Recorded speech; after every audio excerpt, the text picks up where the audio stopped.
Angel broking లో demat account open చేసి trade చేసి 10 షేర్లు బోనస్ గా పొందండి. జస్ట్ సైన్ అప్ అయితే చాలు. మీ ఫోన్ నంబర్ ఎంటర్ చేసి ఓటీపీ ఎంటర్ చేయండి. ఆ తర్వాత పాన్ కార్డ్, ఆధార్ కార్డ్, అలాగే బ్యాంక్ స్టేట్మెంట్ కూడా అప్లోడ్ చేయండి. ఆ తర్వాత ఓ సెల్ఫీ, ఓ ఈ-సైన్ చేస్తే చాలు. మీ అకౌంట్ 24 గంటల్లో యాక్టివేట్ అయ్యాక మా నంబర్ కి యాక్టివేట్ అని వాట్సాప్ చేయాలి. ఆ తర్వాత మీ డీమ్యాట్ అకౌంట్ లో మేము చెప్పిన 10 బ్యాంకింగ్ షేర్స్ బై చేసి స్క్రీన్ షాట్ పెడితే చాలు. ఆ అమౌంట్ మీకు యూపీఐ ద్వారా పంపిస్తాము. అంటే మీకు 10 షేర్లు బోనస్ గా వచ్చినట్టే. ఆ తర్వాత మీరు ఆ షేర్స్ ని సెల్ చేసుకుంటారో ఇన్వెస్ట్ చేసుకుంటారో మీ ఇష్టం. డిస్క్రిప్షన్ లో ఉన్న లింక్ ద్వారా మాత్రమే మీకు ఈ బోనస్ షేర్లు వస్తాయన్నది మాత్రం గుర్తుపెట్టుకోండి. సమయం లేదు, సంధి లేదు. ఉన్నది ఒక్కటే మార్గం, యుద్ధం. ఇక ఇంతకు మించి మరో ఆలోచన చేస్తే ఇంకెన్ని ప్రాణాలు పోతాయో లెక్కపెట్టుకుంటూ ఉండాల్సిందే. కశ్మీర్ కోసం మొదటి యుద్ధం జరిగి 75 సంవత్సరాలు దాటింది. మధ్యలో పాకిస్తాన్ ఎన్నోసార్లు నియంత్రణ రేఖ దాటింది. 2 సార్లు యుద్ధం కూడా జరిగింది. ఇన్ని జరిగినా ఎల్ఓసీ గురించి ఆలోచిస్తూ కూర్చోవాల్సిందేనా? పీఓకేని తిరిగి స్వాధీనం చేసుకోవాల్సిందే. ఇప్పుడు కాకపోతే ఇంకెప్పుడు? తమ దేశంలోకి వచ్చి దాడి చేసినందుకు గాజాలోకి వెళ్లి మరీ ఉగ్రవాదులను ఏరేస్తోంది ఇజ్రాయిల్. మరి పాకిస్తాన్ ఆక్రమించుకున్న పీఓకేలోకి ఇండియా వెళ్లలేదా?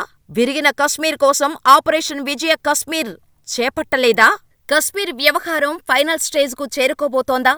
పరిస్థితులు చూస్తుంటే అలాగే కనిపిస్తోంది. త్వరలోనే పాక్ ఆక్రమిత కశ్మీర్తో సహా కశ్మీర్ అంశంలో పాకిస్తాన్కు భారత్ బుద్ధి చెప్పే తరుణం ఆసన్నమైంది.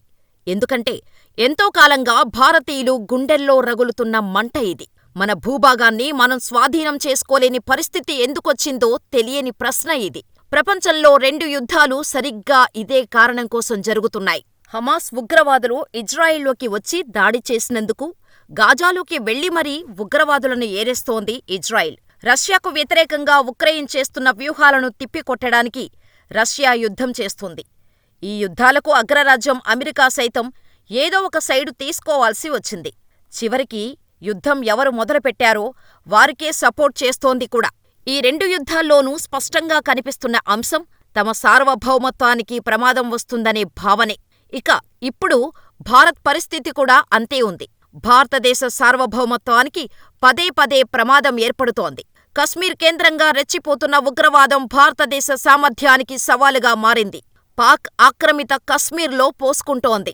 అందులో భాగమై తాజాగా పహల్గాం పాక్ ఉగ్రవాదం.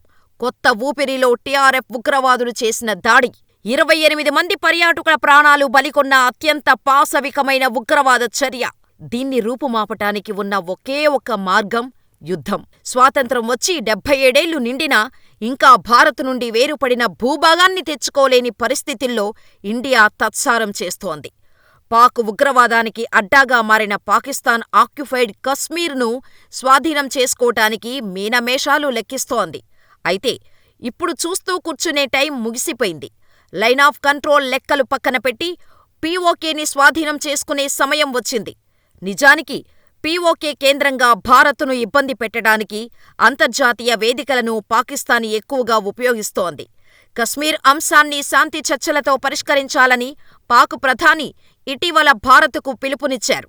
కశ్మీర్ అంశంలో ఇప్పుడు భారత్ ఆలోచన ఏంటి అనేది తెలుసుకోవాలని అనుకున్నారో ఏమో కానీ పాక్ ప్రధాని వ్యాఖ్యల తర్వాత భారత విదేశాంగ మంత్రి ఎస్ జయశంకర్ లండన్లో ఓ కార్యక్రమానికి అటెండ్ అవ్వగా అక్కడ ఒక పాకిస్తాన్ జర్నలిస్టు మంత్రి జయశంకర్ని ఉద్దేశించి ఓ ప్రశ్న అడిగారు. అయితే ఈ ప్రశ్నలో పాక్ జర్నలిస్టు విచిత్రమైన వాదన చేశారు. కశ్మీర్ భారత చట్టవిరుద్ధంగా ఆక్రమిస్తుందని అన్నారు. అందుకే కశ్మీర్లు భారత్కు వ్యతిరేకంగా ఆందోళనలు చేస్తున్నారని ఆరోపించారు. ఇక కశ్మీర్పై శాంతి ఒప్పందం కోసం అమెరికా ప్రెసిడెంట్ డొనాల్డ్ ట్రంప్ సహాయం తీసుకుంటారా? ప్రధాని మోడీ, ట్రంప్ మంచి స్నేహితులే కాబట్టి ఆ దిశగా ఏదైనా ప్రయత్నాలు జరగొచ్చా అంటూ పాకిస్తాన్ టోన్లో సదరు జర్నలిస్టు ఆసక్తికర ప్రశ్నను లేవనెత్తారు. అయితే జర్నలిస్టు ఉద్దేశం అర్థమైన మంత్రి జయశంకర్ అంతే స్పష్టంగా ఆన్సర్ ఇచ్చారు. లండన్కు చెందిన థింక్ ట్యాంక్ చాథమ్ హౌస్లో జరిగిన ఈ కార్యక్రమంలో కశ్మీర్ సమస్యకు పరిష్కారమేంటనే అంశంలో మంత్రి జయశంకర్ టిట్ ఫర్ టాట్లా సమాధానమిచ్చారు. భారత ప్రభుత్వం ఇప్పటివరకు కశ్మీర్ విషయంలో చాలా మంచి పనులే చేసిందని అన్నారు. అలాగే కశ్మీర్లో ఇప్పటికే చాలా సమస్యలు పరిష్కరించామని తెలిపారు. అందులో మొదటి అడుగు ఆర్టికల్ 370ని తొలగించడమని, కశ్మీర్ వృద్ధి, ఆర్థిక కార్యకలాపాలు, సామాజిక న్యాయాన్ని పునరుద్ధరించటం రెండవ అడుగని, భారీగా పెరిగిన ఓటింగుతో ఇటీవల ఎన్నికలు నిర్వహించటం మూడవ అడుగని అన్నారు. ఇక చట్టవిరుద్ధంగా పాకిస్తాన్ ఆక్రమించిన కశ్మీర్లోని దొంగలించిన భాగాన్ని భారతదేశానికి తిరిగి ఇచ్చిన తర్వాత కశ్మీర్ సమస్య పరిష్కరించబడినట్టే అని జైశంకర్ స్పష్టం చేశారు.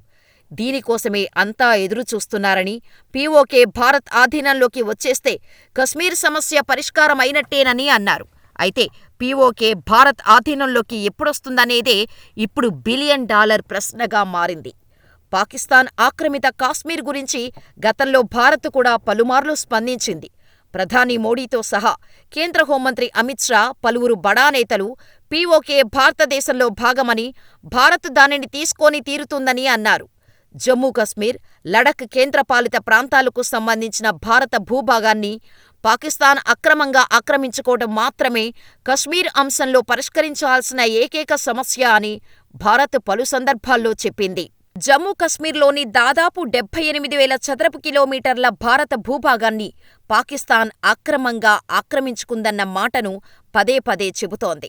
1994 పార్లమెంటు తీర్మానం కూడా ఏకగ్రీవంగా ఆమోదించారు. ఇందులో భారత్ వైఖరి స్పష్టంగా తెలియచేశారు. జమ్మూ కశ్మీర్, లడఖ్కు సంబంధించినంత వరకు మొత్తం భూభాగం భారతదేశంలో అంతర్భాగంగా ఉండేవి, ఉంటాయి అని పేర్కొన్నారు. అలాగే పాకిస్తాన్ చట్టవిరుద్ధంగా, బలవంతంగా ఆక్రమించుకున్న అన్ని ప్రాంతాలను వెంటనే ఖాళీ చేయాలని ఈ తీర్మానం పిలుపునిచ్చింది. 1994 తీర్మానం తర్వాత కూడా పాకిస్తాన్ లైన్ ఆఫ్ కంట్రోల్ని అతిక్రమించింది. ఇది 1999లో కార్గిల్ యుద్ధానికి దారితీసింది.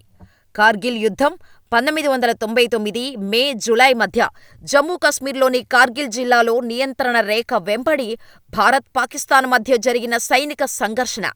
1998లో భారత్, పాకిస్తాన్ అణుపరీక్షల తర్వాత 1999 ఫిబ్రవరిలో ఇరు దేశాల ప్రధానులైన వాజ్పేయి, షరీఫ్లు శాంతి ఒప్పందం కుదుర్చుకున్నారు.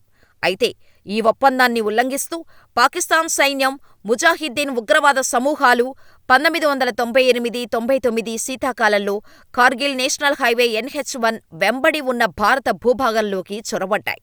ఇందులో భాగంగా శ్రీనగర్, లేహ్ రహదారిని నియంత్రించటం, భారత సైనిక సరఫరా మార్గాలను నాశనం చేయటం, కశ్మీర్ వివాదాన్ని అంతర్జాతీయంగా లేవనెత్తడమే లక్ష్యంగా పాక్ కుట్రలు కొనసాగాయి. ఈ నేపథ్యంలో 1999 మే నెలలో, అంటే ఇప్పటికీ సరిగ్గా 25 ఏళ్ల క్రితం, స్థానిక గొర్రెల కాపరులు భారత సైన్యానికి చొరబాటు గురించి సమాచారమిచ్చారు. పాక్ సైనికులు, ఉగ్రవాదులు ఎత్తైన కొండల్లో స్థావరాలు ఏర్పాటు చేసినట్టు భారత సైన్యం గస్తీ సమయంలో గుర్తించింది. సుమారు 5,000 మంది పాక్ సైనికులు, ఉగ్రవాదులు 200 చదరపు కిలోమీటర్ల భారత భూభాగంలోకి చొచ్చుకొని టైగర్ హిల్, తోలోలింగ్, పాయింట్ 4875 వంటి కీలక స్థానాలను ఆక్రమించారు. ఇక పాక్ చొరబాటుకు స్పందనగా భారత్ ఆపరేషన్ విజయ్ని ప్రారంభించింది. 30,000 మంది భారత సైనికులతో చొరబాటుదారులను తరిమికొట్టేందుకు భారీ ఆపరేషన్ చేపట్టింది. శీతాకాలంలో పాక్ సైనికులు బాగా బలపడ్డారు. భారత సైన్యానికి ఆకస్మిక దాడి, సరఫరా సమస్యలు ఎదురయ్యాయి. అయినప్పటికీ భారత వైమానిక దళం ఆపరేషన్ సఫేద్ సాగర్లో భాగంగా MiG-27, మిరాజ్ 2000 యుద్ధ విమానాలతో బాంబు దాడులు చేసింది. అయితే అప్పుడు భారత్ చేసిన తప్పు LOC దాటకుండా దాడులు నిర్వహించటమే. అదే టైంలో మొత్తం పీఓకేని స్వాధీనం చేసుకోవాల్సింది. కానీ అలా జరగలేదు. 1999 జూన్లో భారత సైన్యం తోలోలింగ్ వద్ద తొలి విజయం సాధించింది. ఇక జూలైలో టైగర్ హిల్ వద్ద జరిగిన భీకర యుద్ధం తర్వాత కార్గిల్ స్వాధీనమైంది. అయితే అప్పుడు పాశ్చాత్య దేశాలైన అమెరికా, బ్రిటన్, ఇతర దేశాలు పాకిస్తాన్ను చొరబాటుదారులను వెనక్కి పంపాలని ఒత్తిడి చేశాయి. పాక్ ప్రధాని నవాజ్ షరీఫ్, అమెరికా అధ్యక్షుడు బిల్ క్లింటన్తో భేటీ తర్వాత దళాలను ఉపసంహరించుకోవాలని ప్రకటించారు. ఈ క్రమంలో భారత సైన్యం చివరి చొరబాటుదారులను తరిమికొట్టి అన్ని స్థానాలను తిరిగి స్వాధీనం చేసుకుంది. ఈ రోజును భారత్లో కార్గిల్ విజయ్ దివస్గా జరుపుకుంటారు. కశ్మీర్ వివాదంలో కార్గిల్ యుద్ధం ఒక ముఖ్య ఘట్టంగా నిలవగా, అది భారత్, పాక్ సంబంధాలను మరింత దిగజార్చింది. కార్గిల్ యుద్ధం తర్వాత భారత్ సరిహద్దు రక్షణ, గస్తీ, ఇంటెలిజెన్స్ వ్యవస్థలను బలోపేతం చేసింది. భారత సైన్యం ధైర్యానికి, త్యాగానికి దేశవ్యాప్తంగా ప్రశంసలు అందాయి. ఈ యుద్ధం ఆధునిక యుద్ధ చరిత్రలో ఎత్తైన ప్రాంతంలో జరిగిన అరుదైన సంఘర్షణలలో ఒకటిగా నిలిచింది. అయితే ఇప్పుడు కూడా ఆ సమయం వచ్చింది. కార్గిల్ యుద్ధం తర్వాత పాక్ తన కుట్రల రూపం మార్చింది. ఎల్ఓసి దగ్గర ప్రత్యక్ష చర్యలకు దిగకుండా కశ్మీర్లో ఉగ్రవాదాన్ని ఉసిగొల్పుతోంది. లష్కర్-ఎ-తోయిబా వంటి ఉగ్రవాద సంస్థలతో చేయి కలిపి తాజాగా పహల్గాములో దాడికి దిగిన టీఆర్ఎఫ్ వంటి కొత్త సంస్థలను సృష్టిస్తూ భారత్ను అస్థిరపరచడానికి ప్లాన్లు గీస్తోంది. ఇప్పుడు వీటన్నిటినీ అడ్డుకోవాలంటే కనిపిస్తున్న మార్గం ఒక్కటే: పాక్ ఆక్రమిత కశ్మీర్ తిరిగి భారత్ స్వాధీనం చేసుకోవడం. లేకపోతే కార్గిల్ యుద్ధం తర్వాత ఉగ్రవాద దాడుల్లో ఇప్పటివరకు 25,000 మంది పౌరులు, భద్రతా సిబ్బంది ప్రాణాలు కోల్పోయారు. ఇది ఇలాగే కొనసాగితే ఇంకెన్ని వేల మంది ఉగ్రదాడులు బలి కావాల్సి వస్తుందో పీఓకేలో ఊపిరిపోసుకుంటున్న పాక్ ఉగ్రవాదులే లక్ష్యంగా చర్యలు తీసుకున్నప్పుడే కశ్మీర్లో శాంతి నెలకొంటుందని చాలామంది భావిస్తున్నారు. కశ్మీర్ అంశంలో ఇటీవల పలువురు నేతలు చేసిన వ్యాఖ్యలు, గతంలో జరిగిన యుద్ధాలు, సర్జికల్ స్ట్రైక్స్ అనుభవాలను గుర్తు చేసుకుంటూ ఉగ్రవాద వ్యతిరేక దాడులు పూర్తిస్థాయిలో ఉండాలని అంటున్నారు. ప్రస్తుత పరిణామాలను చూస్తుంటే ఈ పరిస్థితి రావటానికి ఎంతో సమయం లేదని అనిపిస్తోంది. కశ్మీర్ చరిత్రను తవ్వి చూస్తుంటే పాకిస్తాన్కు బుద్ధి చెప్పటానికి క్లైమాక్స్ వచ్చేసినట్టే కనిపిస్తోంది. పాకిస్తాన్ ఆక్రమిత కశ్మీర్ భారతదేశంలో భాగమని, పీఓకే భారతదేశానికి తిరిగి వచ్చేలా చర్యలు తీసుకోవటానికి ప్రతి భారతీయ రాజకీయ పార్టీ కట్టుబడి ఉంది. పీఓకే గురించి భారత పార్లమెంటు తీర్మానమే దీనికి నిదర్శనం. ఇక ఆగస్టు 2019లో కశ్మీర్లో ఆర్టికల్ 370 రద్దు, పాకిస్తాన్ ఆక్రమిత కశ్మీర్ సమస్య గురించి యావత్ భారతదేశం చర్చించింది. పీఓకే భారతదేశంలో భాగమనే విషయాన్ని ప్రజలు మరచిపోయేలా చేయటానికి చాలా ప్రయత్నాలు జరిగినప్పటికీ దాన్ని భారత్ ఎప్పుడూ గుర్తు చేసుకుంటూనే ఉంది. పీఓకే తిరిగి స్వాధీనం చేసుకునే ముందు భారత ప్రజలకు దాన్ని మళ్లీ మళ్లీ గుర్తు చేస్తూనే ఉంటామని భారతదేశ నేతలు చెప్పారు. అయితే దేశానికి స్వాతంత్ర్యం వచ్చిన తొలి నాళ్లల్లో, అంటే కశ్మీర్ గురించి 1947-48లో భారత్, పాక్ మొదటి యుద్ధం సమయంలోనే పీఓకేని ఖాళీ చేయమని పాకిస్తాన్కు చెప్పలేకపోవడమే పరిస్థితిని ఇక్కడవరకు తెచ్చిందన్నది స్పష్టం. అయితే ఈ పొరపాటును ఇప్పుడు సరిదిద్దుకోవాల్సిన సమయం వచ్చిందన్నది దేశమంతా చెబుతున్న మాట. స్వతంత్ర భారతదేశం నుండి విడిపోయి స్వతంత్ర దేశంగా ఏర్పడిందే పాకిస్తాన్. 1947 భారత విభజన తర్వాత కశ్మీర్ లాంటి మిగిలిన రాజ్యాలకు భారత్లో ఉండాలా, పాకిస్తాన్లో చేరాలా అనే ఎంపిక ఎదురైంది. అయితే జమ్మూ కశ్మీర్ రాజ్యం నాడు హిందూ రాజైన మహారాజా హరిసింగ్ నేతృత్వంలో ముస్లిం బహుళ జనాభాతో ఉంది. హరిసింగ్ మొదట స్వాతంత్ర్యం కోరుకున్నారు. కానీ చివరికి 2 దేశాలతో స్టాండాల్ ఒప్పందం కుదుర్చుకున్నారు. అయితే 1947 అక్టోబర్లో పాకిస్తాన్ మద్దతు గల లష్కర్ అనే పష్తూన్ గిరిజన దళాలు కశ్మీర్లోకి చొరబడ్డాయి. శ్రీనగర్ వైపు ముందుకు సాగాయి. ఇది పాకిస్తాన్ ఆపరేషన్ గుల్మార్గ్లో భాగంగా ఉంది.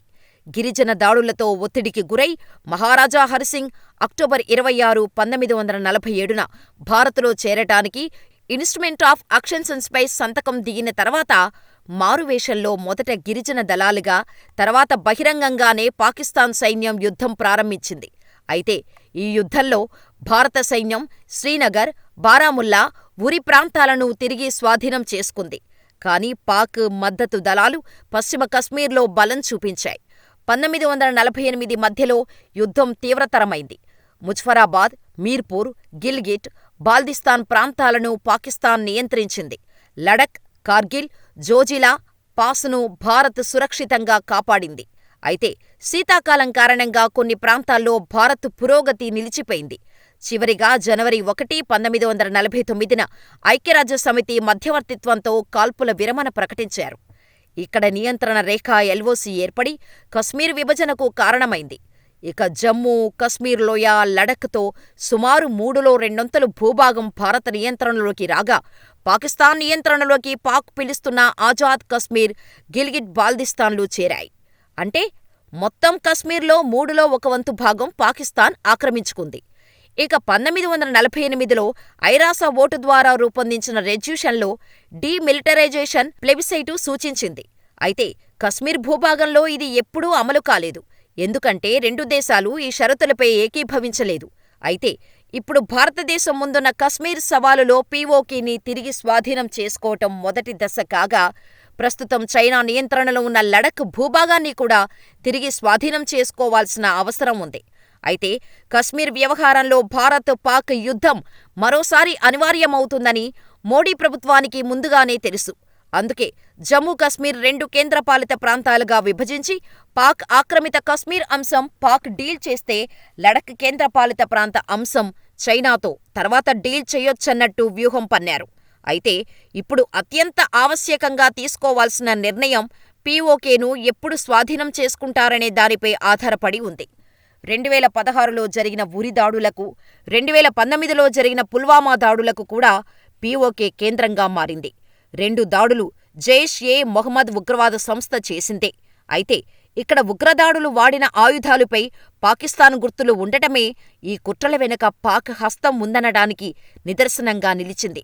అయితే ఉరిదాడులకు ప్రతిస్పందనగా భారత్ పీఓకేలోని ఉగ్రవాద లాంచ్ వాడ్లపై సర్జికల్ స్ట్రైకులు నిర్వహించింది. అలాగే పుల్వామా దాడికి ప్రతిస్పందనగా బాలాకోట్ ఎయిర్ స్ట్రైక్ నిర్వహించింది. ఇలా ఏదో ఒక పెద్ద సంఘటన, భారీ ప్రాణనష్టాల తర్వాత తక్షణ ప్రతిస్పందనలు తప్ప పూర్తిస్థాయిలో సమస్యను పరిష్కరించకపోవడమే ఇప్పుడు పహల్గాం లాంటి దాడులకు మళ్లీ కారణమవుతూనే ఉంది. ఇటీవల కాలంలో జమ్మూ కశ్మీర్లో పెరుగుతున్న ఉగ్రవాదులు ఉనికిపై భారత్ ఆర్మీ, కశ్మీర్ పోలీసులతో కలిసి సంయుక్త ఆపరేషన్లు కొనసాగిస్తున్నాయి. అయితే భద్రతా బలగాలు ఎంతగా కష్టపడుతున్నా ఉగ్రవాదులు తమ ప్లాన్లు మారుస్తూ కొత్త మార్గాల్లో కశ్మీర్లోకి చొరబడటం నేర్చుకున్నారు. తాజా పహల్గాం దాడిలో కూడా స్థానిక ప్రజల వేషంలో ఉండి పర్యాటకులపై కాల్పులు జరిపారు. ఇందులో హిందువులనే టార్గెట్ చేసినట్టు తెలుస్తోంది. నిజానికి జమ్మూ కశ్మీర్లో మతపరమైన విధ్వంసాలను ప్రేరేపించటానికి పాకిస్తాన్ ప్రయత్నిస్తోందని, అందుకే ఉగ్రవాదులు ఇలాంటి దాడులకు పాల్పడుతున్నారన్నది ఎప్పటినుండో చర్చల్లో ఉంది. ఈ ప్రాంతంలో పూర్తిగా సాధారణ పరిస్థితులు నెలకొనకుండా పాకిస్తాన్ తరచుగా ఇలాంటి చర్యలను ప్రోత్సహిస్తోంది. కశ్మీర్లో స్థానిక ఉగ్రవాద రిక్రూట్మెంట్లు తగ్గటం వల్ల పీఓకే నుండి ఉగ్రవాదులను తయారు చేస్తోంది. అందుకే పాక్ నియంత్రించాలంటే పీఓకేని స్వాధీనం చేసుకోవడం తప్ప మరో మార్గం లేదు. గతంలో సర్జికల్ స్ట్రైక్స్ మాదిరి చర్యలు తీసుకొని ఉద్రిక్తతలు యుద్ధంగా మారకుండా చూస్తామంటే సరిపోదు. మరోసారి పాకిస్తాన్కు ఇలాంటి అవకాశం ఇవ్వకుండా, అంతర్జాతీయ ఒత్తిడికి తలొగ్గకుండా, భారతదేశ సార్వభౌమత్వానికి ప్రమాదం ఏర్పడితే భారత్ ఎలా స్పందిస్తుందో ప్రత్యక్షంగా చూపించాలి. పాక్ ఆక్రమిత కశ్మీర్ ఇకపై భారత భూభాగంలో శాశ్వత రాష్ట్రంగా నిలవాలి.